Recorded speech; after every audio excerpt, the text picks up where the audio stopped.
เจ้าไอชีทักผู้ใดแฟนเจ้า บ่มีจ้ะ โต๊ะดิไทยหุบเนี่ย3 2 1ก็งามหลายไทยหุบเนี่ย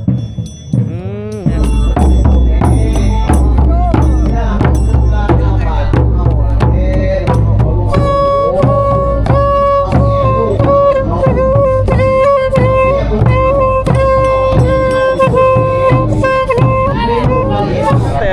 บ้าวสาวบ้านดงนะครับเลยเนาะบ้านอื่นก็มาหลายบ้านมาโฮมกันพอท่านได้เข้ากองเขามาเอามือนี้นี่ตะเวนผู้แซ่ผู้สาว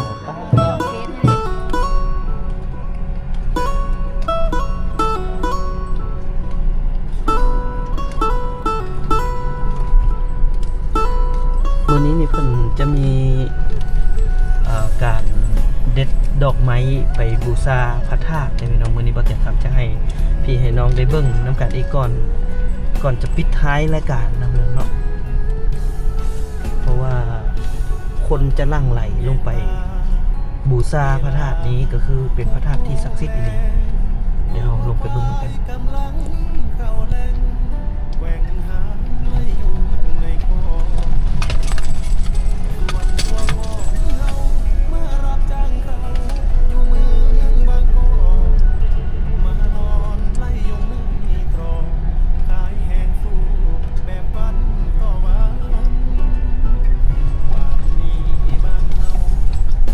คนก็เริ่มลง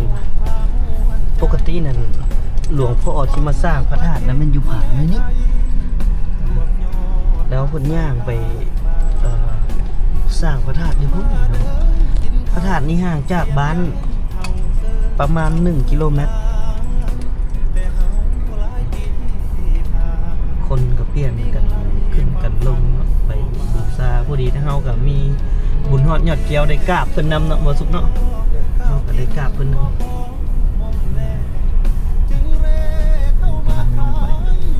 บูชาจำนวนหนึ่งบ่มีรถก็จะกันย่างลง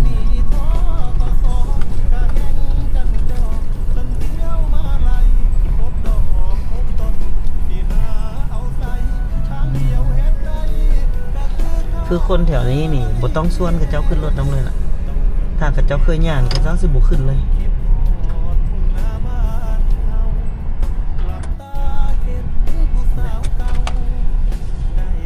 จอดท่านี้ก็ได้หรือจอดนี้ก็จอดเลยเจ้าลงมา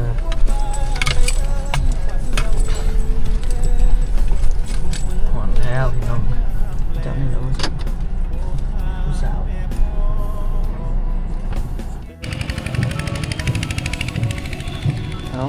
เดี๋ยวบรรยากาศพี่น้องสาวๆข้าเจ้าก็มาหลังจากที่มีพิธีการเฉลิมฉลองแล้วมื้อนี้ก็จะมีการบูชาเนาะดอกไม้นี่บูชาดอกไม้เมื่อนั้นยังบ่ทันได้บูชาซ้ำผู้สาวลงมาบูชาบางคนยังบ่ทันได้เข้ากองเขามาเอามือนี้นี่ตะเวนผู้แซ่ผู้สาว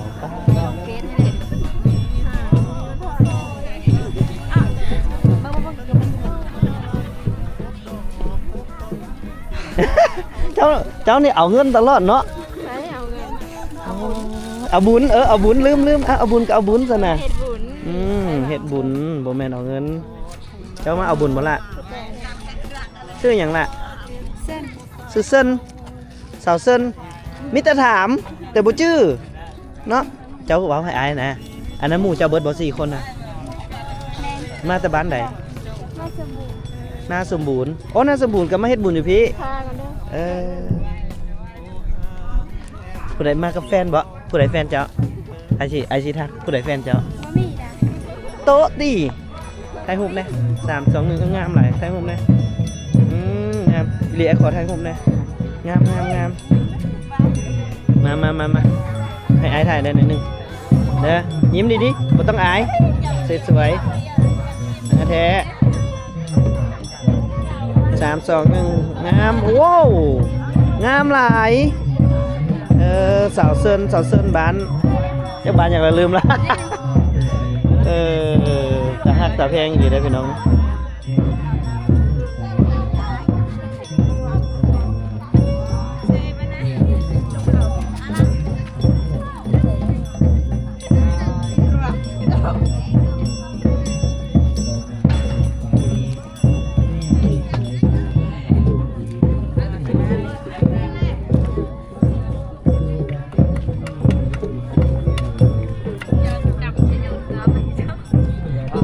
เลาะเบิ่งทางนี้แน่น้อยนึงพี่น้องนี่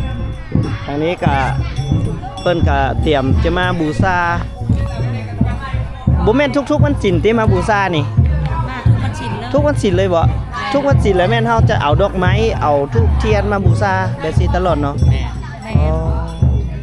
บูชาตลอดวันศีล17 18เขาก็มาโอ้17 18ก็มานี่แม่นเบิดนี่พี่น้องนี่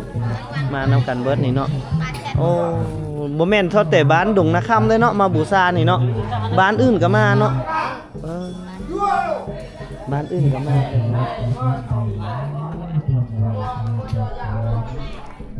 นี่มาเบิ่งหนุ่มๆกลุ่มนี้นี่ผู้บ่าวก็มาบ่แม่นเท่าแต่ผู้สาวเด้อมาเนาะบ้าวบ้านใดบ้าวดงนาคำไอ้ถามเด้ผู้สาวดงนาคำกับผู้สาวบ้านอื่นมักผู้สาวบ้านอื่นหรือผู้สาวบ้านดงนาคำบ้านอื่นเลยเนาะบ้านอื่นแล้วเนาะโอ้มาตอบแห้งแท้ผู้สาวบ้านดงนาคำเขาก็เครียดแล้วบ่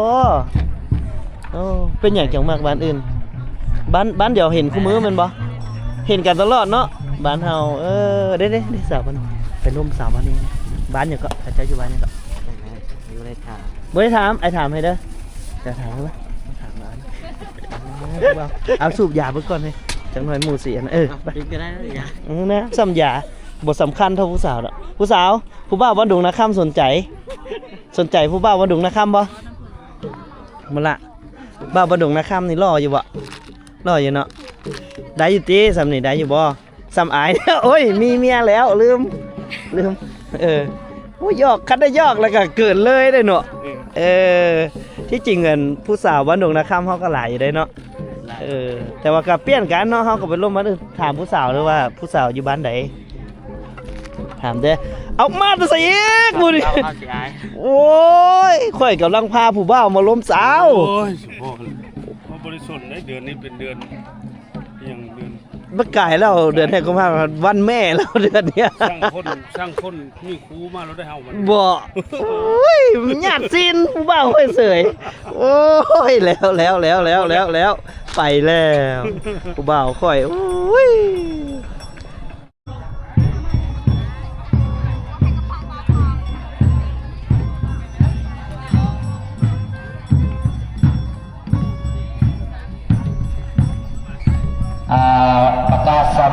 ประชาสัมพันธ์ออกตนยันโยมสิมหอยน้อยใหญ่เดี่ยวแกนศรัทธาดีเด้อสิมหอยน้อยใหญ่เท่าแกยิงเท่าแกทรายไว้นุ่มสกันนอกเด้อยันใหญ่ใส่สวยถ้าได้ยินกำลังข้าวกำลังจะแห่ดอกไม้เหตุเสริญเจริญพรมาทำมาแต่บ้านอื่นเลยนี่เด้อออกตนยันโยมเด้อโยมพ่อโยมแม่บ่แม่นตั้งแต่บ้าวสาวบ้านดงนะครับเลยเนาะบ้านอื่นก็มาหลายบ้านมาโฮมกัน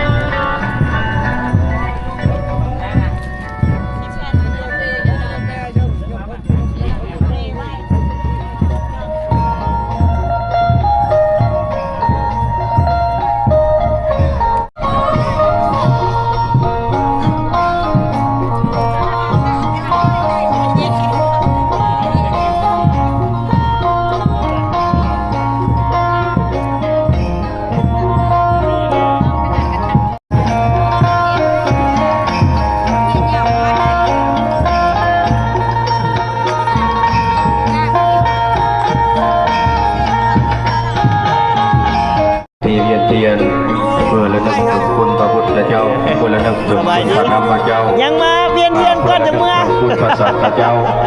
ให้มาพวกเราลำหัวและนึกถึงคุณพระธาตุดำของเฮาเนาะมาเวียนเทียนเพื่อบูชา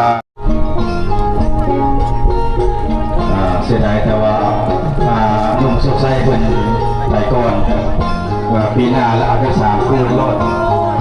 จังมวนอันนี้คำว่าเพิ่นงานมาแรงได้ก็เฮาก็สิเวียนประมาณ9 โมงพุ่นแหละเนาะอันนี้แต่ว่าเฮาบ่ได้งานเฮาก็สิมาเวียนเทียนแล้วเฮาก็ต้องรับเนาะเลิกลาค่าจากกันไปปีหน้าโอกาสหน้าเฮาจะค่อยพบพากันมาพบกับพ่อกันอีกคือเก่ามาบูชาดอกไม้บุ้ยผู้ให้บูชากับปิ้นหลังไส้ เป็นหน้าใช่แล้ว จวดโอ้สบูชาจักร้อย10 วะบ้าบูชา10 บูชาทำบุญกุศลผู้ใดอยากมีคู่มีเคียงให้มาวัดนี้เพราะว่าผู้สาวมาหลายผู้บ่าวมาหลายเลยสำหรับผู้มีคู่คือผู้ข้านี้บ่เอาแล้ว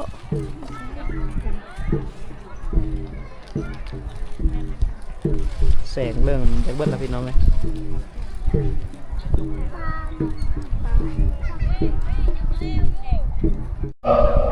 ดังแล้ววันนี้เนาะไอ้ยาพอดี เดี๋ยวจะ ไม่อยู่ได้ ไปบูชา เนาะครับ หมดจ้าเอาตัวนี้โยมของเฮาเด้อเกมเด้อซื้อเอาได้ไปบูชาเอาได้เด้อไปบูชาเอาเทียนทูบก็เด้อเวียนเทียนเนาะ10 ปีรับเจ้าเป็นรับ เอาตีทำไมกำลังถ่ายนี่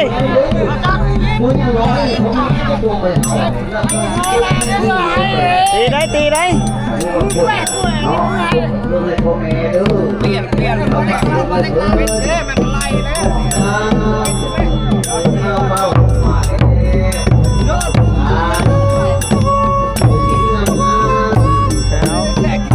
บรรยากาศ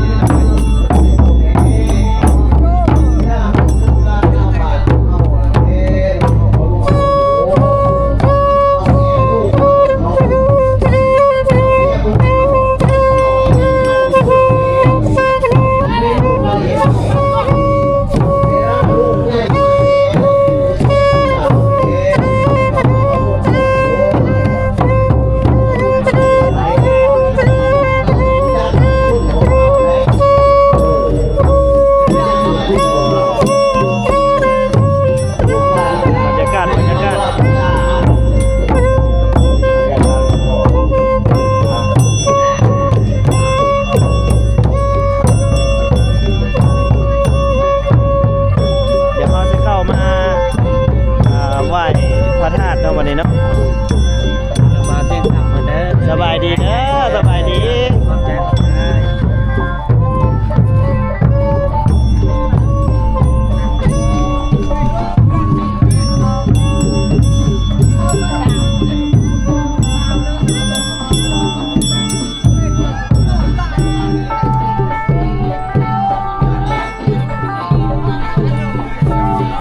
ก็เกี่ยวเด้อได้เวลาเลยเด้อมาหับสินซะก่อน เราพี่น้องเดี๋ยวเรามาไหว้พระหับสินซะก่อนเด้อ จะไหว้องค์พระธาตุนะพี่น้องเนาะ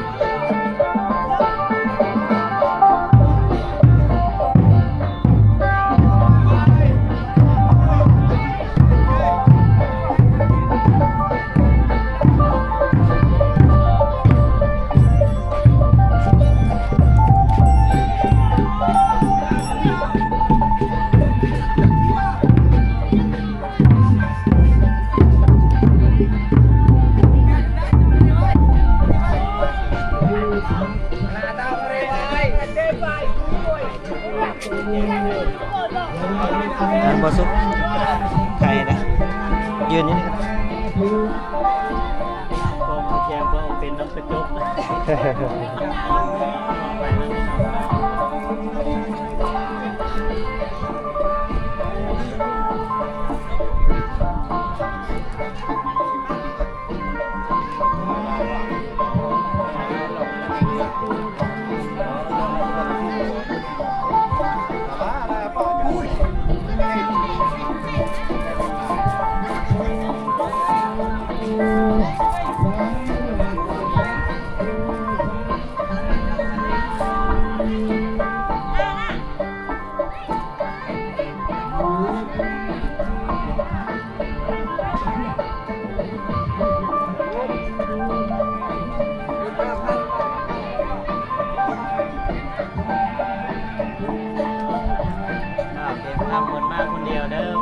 บ่มีเพิ่นว่ายังต้องสาวแล้ว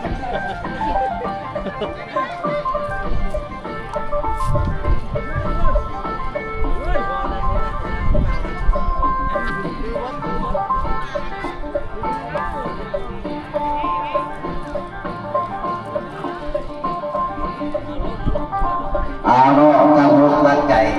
หาประทานกินหานะโมตัสสะภะคะวะโตอะระหะโตสัมมาสัมพุทธัสสะนะโมตัสสะภะคะวะโตอะระหะโตสัมมาสัมพุทธัสสะ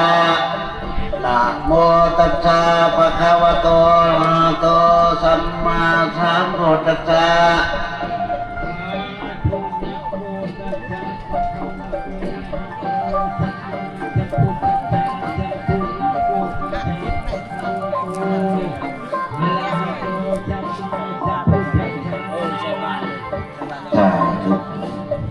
ยันชนังกัสสามิ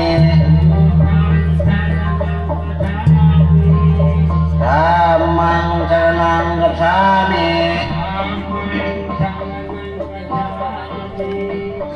สังฆังชนังกัสสามิ โดย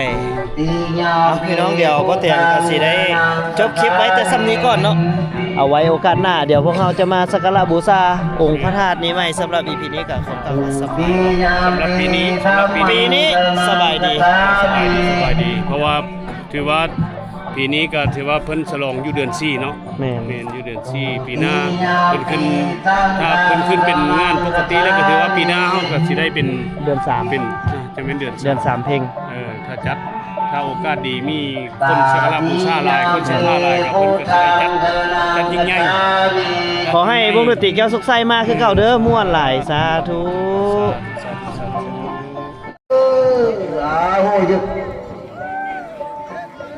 ให้คู่บ่าว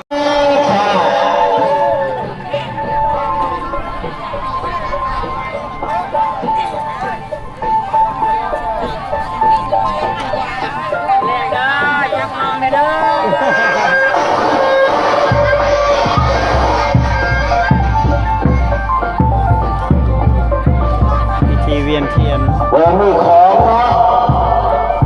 ผมมีของ เวียนเทียนพี่น้องบรรยากาศ เอาไปเลยโอ้เยชาเอาพ่อแม่ครูบาอาจารย์ไปก่อนจะทานไปก่อนเอาตัวสีเล่นเท้าสาธุ มีผู้สาวก็ยังบ่ เอา ไป ไปเลยผู้สาวไปตำหลังนะผู้สาวไปตำหลังเพิ่นไปก่อนเด้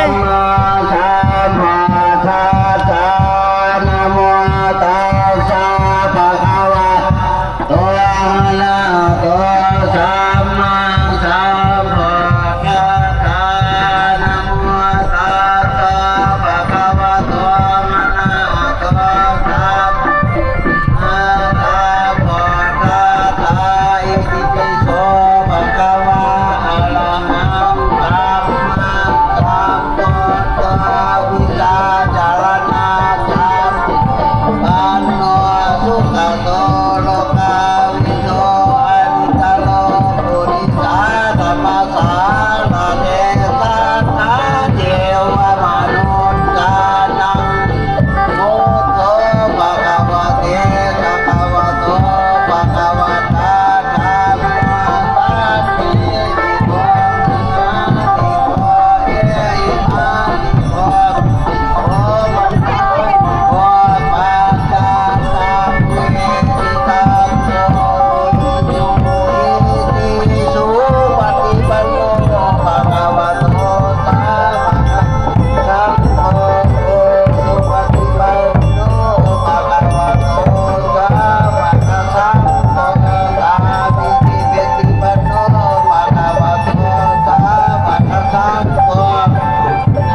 แลยุ่งดีเด้อพี่น้องเด้อเองรถก้นงามเองดีสีขาวเองปันดาวข่าวปันเว้นให้หุ้มกำเพิดให้หุ้มบรมาให้หุ้มรักจานบานปันดอกไม้เด้อ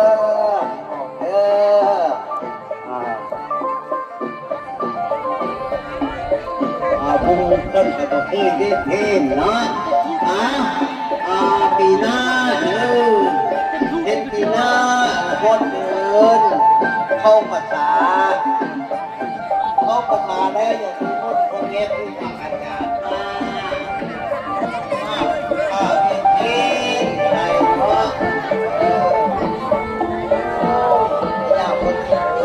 กำลังเวียนเทียนแล้วเนาะครบ3 รอบแล้วข้าเจ้าก็เตรียมที่จะเอาทูบเทียนดอกไม้เข้าไปบูชาเพื่อนมัสการองค์พระธาตุดำ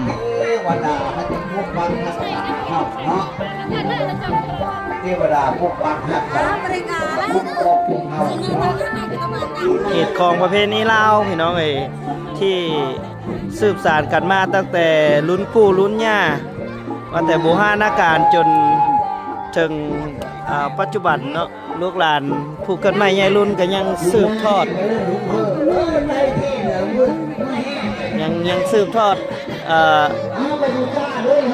ในสืบทอดปฏิบัติให้คือกับรุ่นพ่อรุ่นแม่เนาะ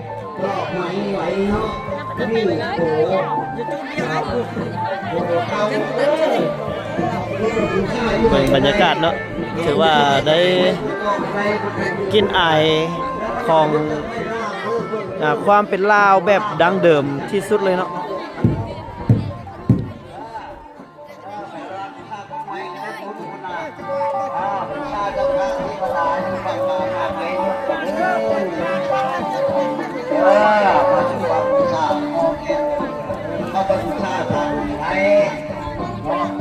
ไปพบพ่อที่เทศไทยไปสาธุความเจ็บไปได้ต้องให้พอมีเก่งโนดก้นงามเก่งดีสีดาวเก่งปันดาวข่าวปันเว้นให้หุ้มกำเพิดให้หุ้มบรมาให้หุ้มรักจานบานปันดอกไม้เด้อ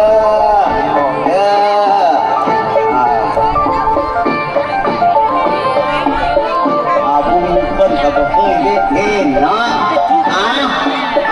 ปีหน้าเด็ดปีหน้าโคตรเดินเข้าภาษา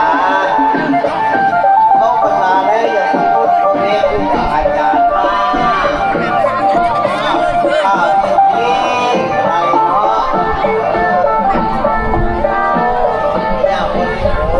กำลังเวียนเทียนแล้วเนาะครบ3 รอบแล้วข้าเจ้าก็เตรียมที่จะเอาทูบเทียนดอกไม้เข้าไปบูชาเพื่อนมัสการองค์พระธาตุดำเทวดาให้พวกปักหักเฮาเนาะเทวดาพวกปักหักพวกปกเฮาเนาะของประเพณีลาวพี่น้องเอ้ยที่สืบสานกันมาตั้งแต่รุ่นปู่รุ่นย่าว่าแต่โบราณกาลจนถึงปัจจุบันเนาะลูกหลานผู้เกิดใหม่ใหญ่รุ่นก็ยังสืบทอดยังสืบทอดในสืบทอดปฏิบัติให้คือกับรุ่นพ่อรุ่นแม่เทพก็ไหวเนาะนี่โตจะจุดมีอะไรปุ๊บจับตัดใช่บรรยากาศเนาะถือว่าได้กินไอของความเป็นลาวแบบดั้งเดิมที่สุดเลยเนาะ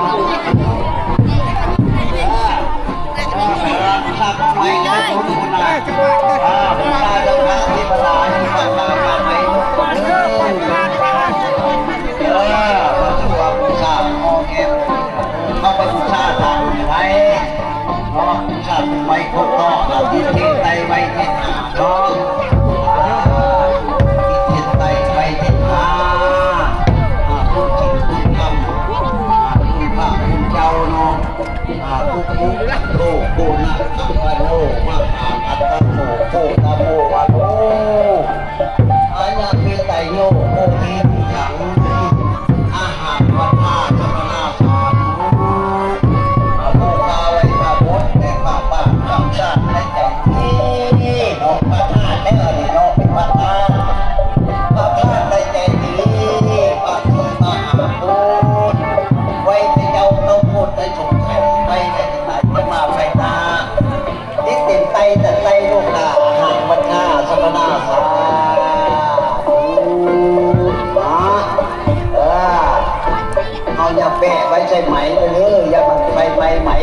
ใส่อัน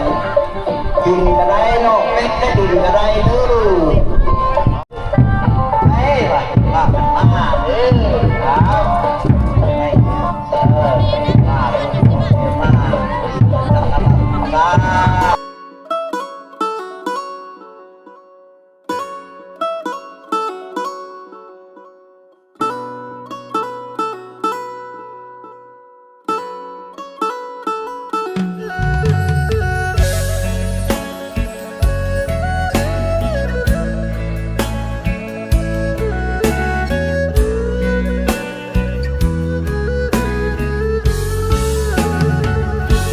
ตะเวนแยงตา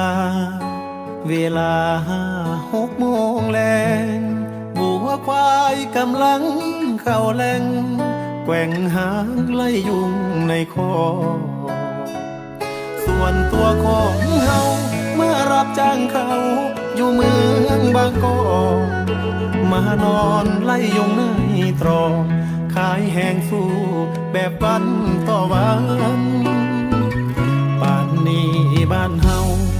กินข้าวแลงห่วมพาม่วนใจ